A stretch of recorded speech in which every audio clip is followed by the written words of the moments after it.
Kwa sababu ya taharuki hizi ambazo zimekuwa endelea, nitatumia fursa hii pia Mheshimiwa Spika, kwa sababu tumekuwa tukisikia majibizano ya hapa na pale kupitia Wizara ya Mambo ya Ndani ambayo ni custodian wa peace, order and tranquility,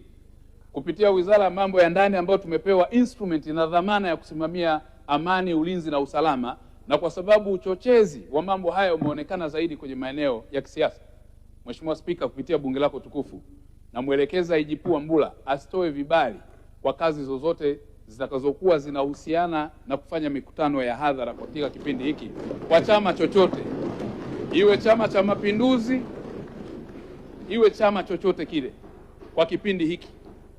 ni vizuri turudi katika kuwaruhusu wananchi wajenge uchumi wa nchi yao. Ni katika kipindi ambacho tunahitaji kufanya kazi kwa ajili ya kuhakikisha kila Mtanzania,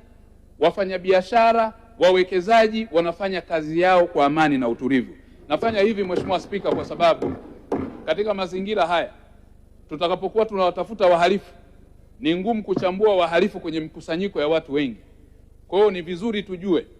hata kama hali itaendelea kuwa na matishio haya, kwa sababu wapo ambao wametishia Mheshimiwa Spika, na tumewakamata wengine wana madumu ya petroli, tumewakamata wengine wana silaha, tumewakamata wengine, wapo ambao wanapanga mikakati ya uhalifu.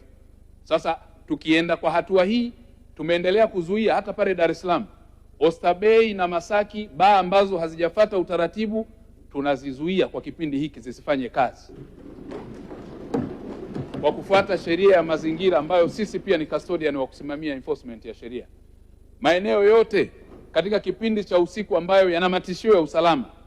uchunguzi ukifanyika na ikaonekana kuna tension za kiusalama,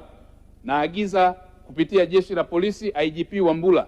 na MRPC wote na kamati za usalama, msisite kuwafungia katika kipindi hiki, kwa sababu tunahitaji amani na utulivu wa nchi yetu.